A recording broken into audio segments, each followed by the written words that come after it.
ভারতের বিপক্ষে টি-20 দলে জায়গা পেতে দেশীয় কোচদের অধীনে নিজেদের ঝালিয়ে নিচ্ছেন ক্রিকেটাররা। নির্বাচকদের আস্থা অর্জনই লক্ষ্য, দ্রুতই ফিট শরীফুলকে পাওয়ার আশা। এবং সন্ধ্যায় অনূর্ধ্ব-17 সাফ চ্যাম্পিয়নশিপ অভিযানে নামছে বাংলাদেশ। ভারতকে হারিয়ে সেমিফাইনালের পথে এগিয়ে যাওয়াই লক্ষ্য, ভুটানের কন্ডিশনে মানিয়ে নেয়ার চেষ্টা।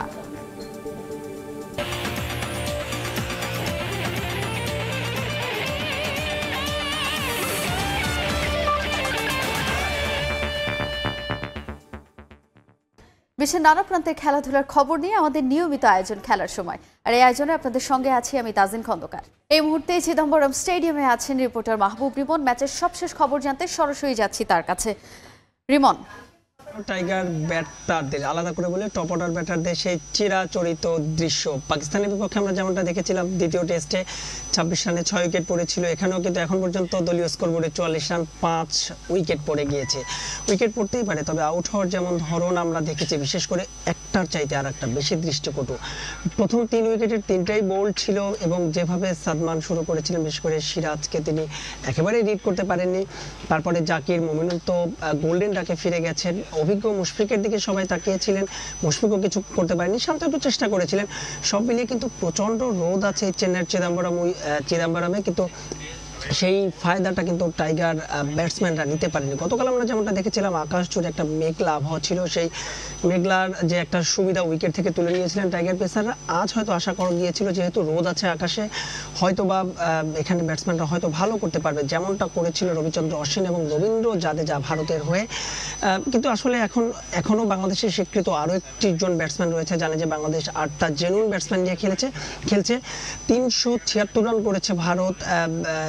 এখনো ফলোয়ান এড়াতে বাংলাদেশকে কমপক্ষে 177 রান করতে হবে। বড় প্রশ্ন আসলে চিদম্বরমে শেষ পর্যন্ত বাংলাদেশ ফলোয়ান এড়াতে পারবে কিনা। তবে আপনি যদি টাইগার মিডল অর্ডারের শক্তির কথা বলেন, গেল 2 থেকে 3 বছর বাংলাদেশের মিডল অর্ডার কিন্তু রানের দিক থেকে বিশ্ব ক্রিকেট একেবারে ওপরের দিকে রয়েছে। সেক্ষেত্রে আসলে লিটন কুমার দাস, যিনি কিনা দারুণ একটা শতক তুলে নিয়েছিলেন পাকিস্তানে, মেহেদী হাসান মিরাজ দারুণ ব্যাট করেছেন। আর সবচেয়ে বড় কথা হচ্ছে সাকিব আল হাসান এখনো উইকেটে আছেন, যদিও সাকিব আল হাসান ফর্মে নেই। জানেন যে সবশেষ 2017 সালে কলম্বোতে তিনি শতক করেছিলেন, এরপরে আর টেস্টে তিনি শতকের দেখা পাননি।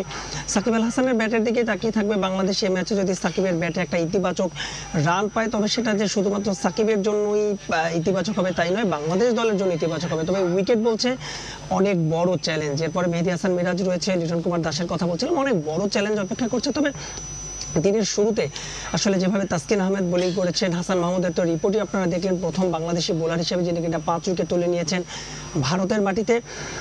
সবকিছু মিলে আসলে এই টেস্টটা যে কোথায় যাচ্ছে সেটা নির্ভর করছে এই আজকের দিনের উপর। বিশেষ করে এই সেশনটা যদি এই 2 ব্যাটসম্যান কাটিয়ে দিতে পারেন এবং আজকের দিনটায় যদি সর্বোচ্চ আর একটা উইকেট বাংলাদেশ পড়ে, তাহলে হয়তো আসলে বোঝা যাবে আসলে কোথায় যাবে এই টেস্টটা।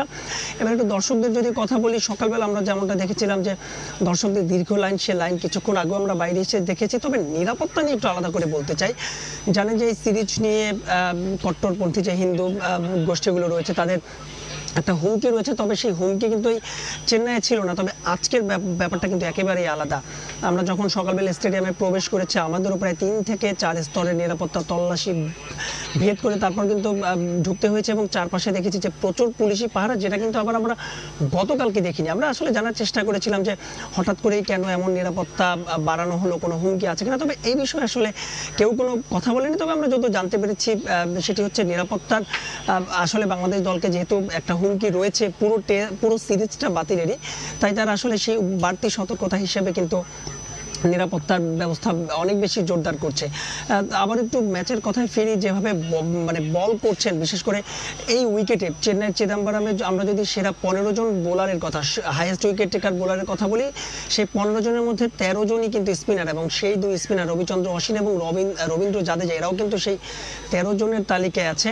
যদিও এখন পর্যন্ত মোট একবার বোলিং করেছেন অশ্বিন, বাকি সব পেসাররা করেছেন। তো দেখার বিষয় আসলে লিটন এবং সাকিব বাংলাদেশ দলকে কোথায় নিয়ে যান। তো এই ছিল আমার কাছে চিদম্বরম থেকে বাংলাদেশ এবং ভারত 2 ম্যাচ টেস্ট সিরিজের প্রথম টেস্টের দ্বিতীয় সেশনের সবশেষ আপডেট। ভারত বাংলাদেশ প্রথম টেস্টের দ্বিতীয় দিনের সবশেষ খবর জানাতে আমাদের সঙ্গে সরাসরি যুক্ত হয়েছিলেন সহকর্মী মাহবুব রিমন। আবারও দেশের ফুটবলের খবর, ফিফা র্যাঙ্কিংয়ে অবনমন হয়েছে বাংলাদেশের। 184 থেকে 2 ধাপ পিছিয়ে 186 নম্বর অবস্থানে এখন জামাল ভুঁইয়ার দল। ভুটানের বিপক্ষে সবশেষ ম্যাচে বাংলাদেশের প্রস্তুতির ঘাটতি অবনমনের কারণ বলে মনে করছেন সাবেক জাতীয় দলের ফুটবলাররা। ফিফা র্যাঙ্কিংয়ে এগোবে বাংলাদেশ, সেই লক্ষ্য নিয়েই চলতি বছর ভুটানের বিপক্ষে দুটি প্রীতি ম্যাচ খেলতে থিম্পু গিয়েছিল লাল সবুজ প্রতিনিধিরা। প্রথম ম্যাচ জিতলেও পরের ম্যাচে হেরে সিরিজ ড্র করে দেশে ফিরে জামাল ভুঁইয়ার দল। এতেই ঘটে হিতে বিপরীত। থিম্পুর দ্বিতীয় ম্যাচের ফলাফল প্রভাব ফেলেছে বাংলাদেশের র্যাঙ্কিংয়ে। 2 ধাপ পিছিয়েছে হেভিয়ার ক্যাবরেরার দল। ফিফার সবশেষ প্রকাশিত র্যাঙ্কিংয়ে 184 থেকে নেমে এখন 186 নম্বরে বাংলাদেশ। ভুটান সফরের আগে প্রস্তুতির ঘাটতিকেই অবনমনের প্রধান কারণ হিসেবে দেখছেন সাবেক ফুটবলাররা। এছাড়া কোচের পরিকল্পনা নিয়েও সন্দিহান সাবেকরা। লাস্ট ন্যাশনাল টিম যে প্রস্তুতিটা হয়েছিল মাত্র 16 জন প্লেয়ার নিয়ে তারা শুরু করেছিল। বাকি প্লেয়াররা ভুটানে যাওয়ার সময় যোগ দিয়েছে। আসলে এইভাবে বাংলাদেশের খেলোয়াড়রা অভ্যস্ত না, যে বাংলাদেশে সবসময় ক্যাম্পিং করে খেলে তারপরে যেত, এখনও একই রকম অবস্থা। আমার মনে হয় যে এখানে আমাদের প্রস্তুতিতে গলত ছিল, কোচের প্ল্যানিংয়ে গলত ছিল, যে একসাথে সে টিম পায়নি। কোচ হেভিয়ার ক্যাবরেরা যে এখন আছে, ও প্লেয়ারই চিনে না। আমি মনে করি, আমি অ্যাজ এ কোচ আমি মনে করি প্লেয়ার চিনতে পারে। যেসব প্লেয়াররা রেগুলার খেলছে মাঠে, সেই সব প্লেয়ারদের সে সাইড লাইনে বসা রেখেছে। যেসব নতুন নতুন প্লেয়াররা খেলছে কিন্তু ওদের তো অভিজ্ঞতাই কম, এক্সপিরিয়েন্স প্লেয়ার কম। 16 বছর ধরে বাংলাদেশ ফুটবল ফেডারেশনের দায়িত্বে কাজী সালাউদ্দিন। তার মেয়াদকালেই বাংলাদেশের ফুটবল ইতিহাসে র্যাঙ্কিংয়ের সর্বনিম্ন পর্যায়ে ঠেকেছিল লাল সবুজ। 2018 সালে 197-এ ঠেকেছিল বাংলাদেশ দল। এরপর অনেক চড়াই উতরাই পেরিয়ে র্যাঙ্কিংয়ে উন্নতির পথে ছিল জামাল ভুঁইয়ার দল। তবে এবার র্যাঙ্কিংয়ে অবনতির জন্য জাতীয় দলের নড়বড়ে পাইপলাইনকে দায়ী করে বাফুফেকে দুষলেন সাবেক ফুটবলাররা। ফুটবল প্লেয়াররা উঠে আসে না, মানে ফুটবল প্লেয়ার তৈরি করতে পারেনি। এটা আমাদের ব্যর্থতা, এটা পুরো বাংলাদেশের ব্যর্থতা। আমি মনে করি বাংলাদেশে যারা ফুটবলের সাথে সম্পৃক্ততা আছে তাদের সবারই ব্যর্থতা যে আজকে ফুটবলে যে অবস্থান হয়েছে। আর ফুটবল ফেডারেশন তার মূল বিষয়। ন্যাশনাল টিমটাই তৈরিটাই হচ্ছে ভুল সিস্টেমে, কারণ ন্যাশনাল টিমে যারা খেলছে ম্যাক্সিমাম প্লেয়ার সাইড লাইনে থাকে।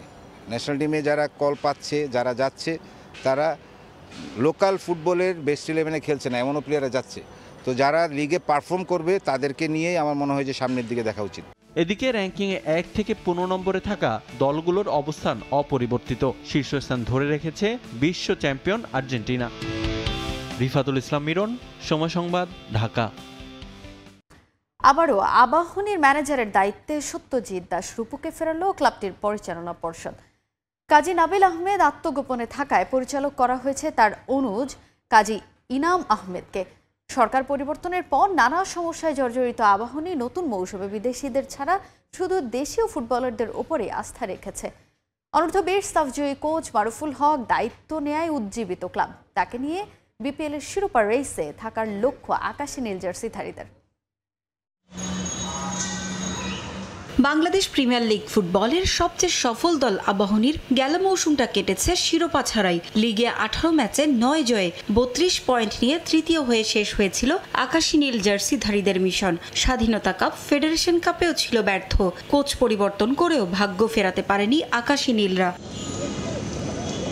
এবার মৌসুম শুরুর আগে দেশি ও বিদেশি ফুটবলারদের নিয়ে শক্তিশালী দল গড়ার পরিকল্পনা ছিল ক্লাবের। তবে বৈষম্য বিরোধী ছাত্র আন্দোলনের সরকার পরিবর্তনের পরই বদলে যায় দৃশ্যপট। আত্মগোপনে চলে যান ক্লাবটির ভারপ্রাপ্ত ডিরেক্টর ইনচার্জ কাজী নাবিল আহমেদ। দুঃসময়ে ক্লাবের হাল ধরেছেন তার অনুজ কাজী ইনাম। ক্লাবেও এসেছে আমূল পরিবর্তন। 1 মৌসুম পর আবারও ক্লাবের ম্যানেজারের দায়িত্বে ফিরেছেন সাবেক ফুটবলার সত্যজিৎ দাস রূপু। আবাহনীর পরিচালনা পর্ষদ কাজী ইনামকে ফুটবল পরিচালক ও রূপুকে ম্যানেজারের পদে ফিরিয়েছে। বিদেশিদের বাদ দিয়ে শুধু দেশীয়দের নিয়েই দল গড়েছে আবাহনী। প্রথমবারের মতো আবাহনীর কোচের চ্যালেঞ্জিং দায়িত্ব নিয়েছেন কদিন আগে দেশের ইতিহাসে প্রথমবারের মতো বাংলাদেশকে অনূর্ধ্ব-20 সাফ চ্যাম্পিয়নশিপের শিরোপা উপহার দেয়া কোচ মারুফুল হক। তাকে নিয়ে আশাবাদী রূপু। প্রাথমিক অবস্থায় দেশীয় ও বিদেশি খেলোয়াড়ের সমন্বয়ে একটি শক্তিশালী দল গঠনের লক্ষ্যে কাজ শুরু করলেও পরিবর্তিত পরিস্থিতিতে শুধুমাত্র দেশীয় খেলোয়াড়দেরকে নিয়ে এবারের লিগে অংশগ্রহণের সিদ্ধান্ত গৃহীত হয় এবং সদ্য সাব 20 বিজয়ী কোচ মারুফুল হককে হেড কোচ হিসাবে নিয়োগ প্রদান করা হয়েছে। মারুফুলকে নিয়েই বিপিএল এর শিরোপার রেসে থাকার চ্যালেঞ্জ নিচ্ছে আবাহনী। পারভিন আক্তার, সময় সংবাদ। মারা গেছেন স্বাধীন বাংলা ফুটবল দলের খেলোয়াড় বিমল কর।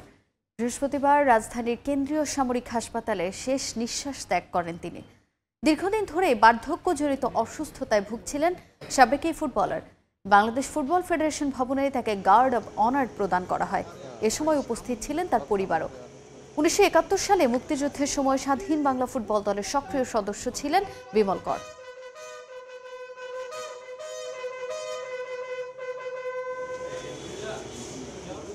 খেলোয়াড় পরবর্তীতে বাবা রেফারি বিমল কর নামে সবাই চিনত। আর এখানে বাংলাদেশ ফুটবল ফেডারেশন বলেন বা ফুটবল সংশ্লিষ্ট যারা বলেন, তারা যথেষ্ট সম্মান করছে, সবসময় আমার বাবাকে সম্মান করত। শেষ বিদায়টা অনেক গর্বিত, আমরা গর্বিত, এটা বাবার প্রাপ্য ছিল। এ পর্যায়ে খেলার সময় শীর্ষ সংবাদগুলো জানিয়ে দিচ্ছে আরেকবার। সন্ধ্যায় অনূর্ধ্ব-17 সাফ চ্যাম্পিয়নশিপ অভিযানে নামছে বাংলাদেশ। ভারতকে হারিয়ে সেমিফাইনালের পথে এগিয়ে যাওয়াই লক্ষ্য। ভুটানের কন্ডিশন মানিয়ে নেওয়ার চেষ্টা।